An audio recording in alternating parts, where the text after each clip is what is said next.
Bakit nga pala ako napunta rito?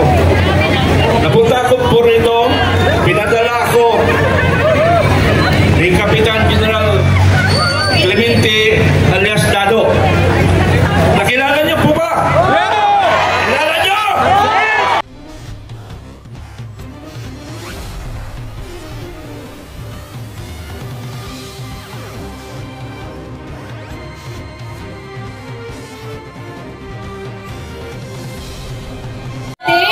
Ligtas, payapa, ang ating si Atty. Salvador Panelo nandito.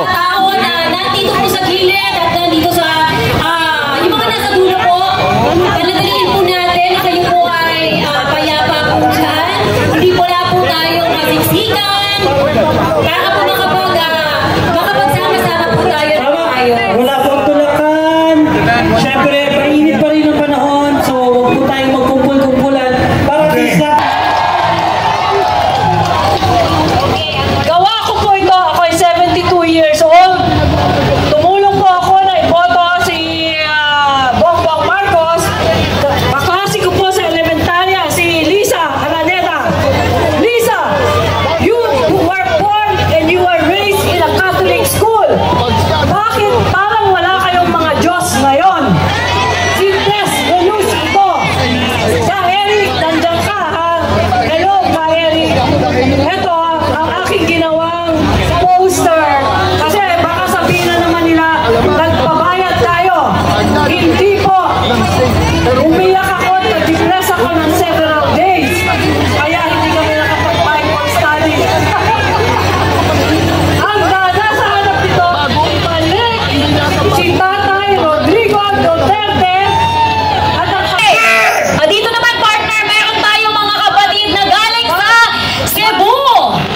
But I have to tell ICC, we are also victims of NPA. Kaya, nandito kami para suportahan It's not a one-way kayo susuporta sa kanya.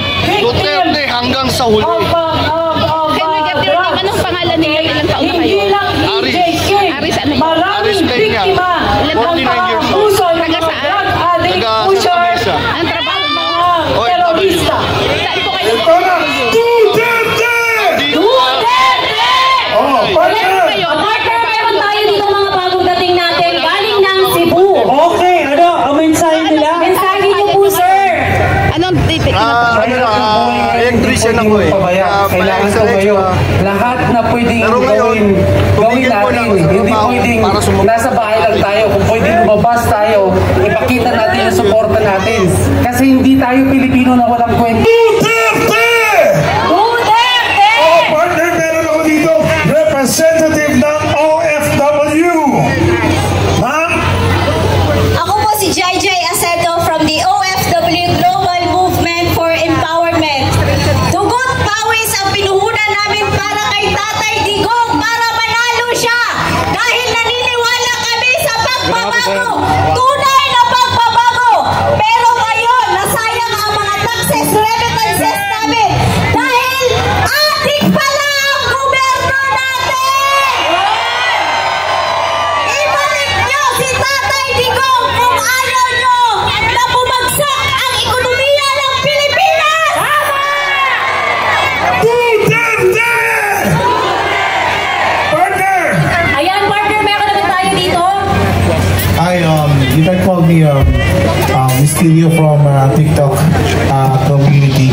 Yeah, actually, I'm part of those debaters for Tatay Digong, and we have combated so many armies and calls of Kampuet and mga bangag loyalista.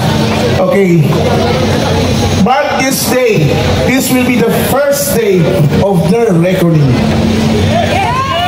Mark this day, this will be the end of the regime. Huwag mo natin pababayaan ang ating tatay, ang ating superhero. Sinakripisyo niya ang buhay niya. Alang-alang sa ating, ilan tayo mga milyon? Mga 110 million Filipino people all around the world. Okay, I'm representing my Maranao tribe from Marawi City. And I would like to thank Tatay Digong for the rest in peace you gave to our motherland in Marawi City and Darul Sur for giving us the opportunity to govern ourselves through BARMN. And FYI, there are two people who blocked the way for the organic law to be passed. And ang mga tao yun ay si Jesus Cordero at si Bangag. Okay? Tandaan mo natin dalawang taong yan. And now, please, ICC, you see this group of people, we are more than millions here in our country, and we are loving and supporting Tatay Digong. All the accusations against him are invalid and baseless, and those who accuse him are the ones who are perpetrators of human rights violations. Thank you. Duterte! Ito naman, meron tayong kasama partner galing sa Filipino Guerrilla Forces. At ikaw, sir, ano po ang mensahe niyo po? Okay, maraming salamat. Bakit nga pala ako napunta rito? Napunta ako po rito, pinadala ako ni Kapitan General Clemente alias Dado. Nakilala niyo po ba? Kilala niyo? Simulan natin ang pag-uusap at kabutihan ng ating bansa. Magkaisa tayo! Magkaisa ang Pilipino! Alam niyo mga kaibigan, bakit tayo nagkaganito? Bakit tayo nagkaganito? Dahil nga sa panahon namin ni Pangulong Marcos Sr. bumalik ngayon na mas malala. Sa totoo lang, ako ay tagapagtanggol ng Marcos Sr. Pero ngayon, ako, isang Pilipino na lumalaban sa administrasyon ngayon para sa kalaban ng lahat. Ako ay tumulong sa campaign na para lang makabawi ang Marcos. Ngunit, ginago ang sambayan ng Pilipino. Alam niyo ba yan? Alam niyo ba? Nang dahil si Marcos Pangat Jr. magkawatak-watak ang Pilipinas. Ang Pilipinas, ang lupa ng Pilipinas maghihiwalay-hiwalay pag hindi tayo nagkasundo-sundo. Dapat, sa totoo lang mga kaibigan, ang Mindanao, yung sinasabi ko noon at sinasabi ko ngayon, ayaw ko. Ang Mindanao ay may walay sa Pilipinas. Ako po ay taga-uwi ng Mindanao. Lumaki dito sa Luzon. Ngunit, nang dahil sa ganitong pangyayari, lumitaw ang Filipino Guerrilla Forces na para ipagtanggol ang Pilipino. Ngunit, hindi kami basta-basta nakakapasok dahil ang amin, tinitingnan namin si Captain Dado na sa paligid ng natin satellite view. Ano ba? Alam ko ba yung satellite view? Tinitingnan niya ang sitwasyon ng buong bansa na sana tayo ay magkaisa-isa. Sana tuloy-tuloy tayo sa pagkakaisa. Pwede ba yan? Pwede ba magkakaisa? Okay.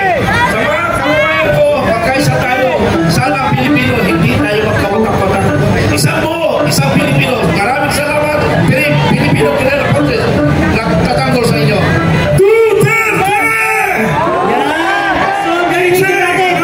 Narinig na natin, syempre, muli ang kanilang mga saloobin. Maya-maya, pakikinggan po natin muli ang inyong mga sasabihin dahil mahaba pa naman po ang ating programa. Pero ngayon, mga kaibigan, syempre, para pahupain ulit ang ating mga nararamdaman at para tayo na magsaya at magdiwa.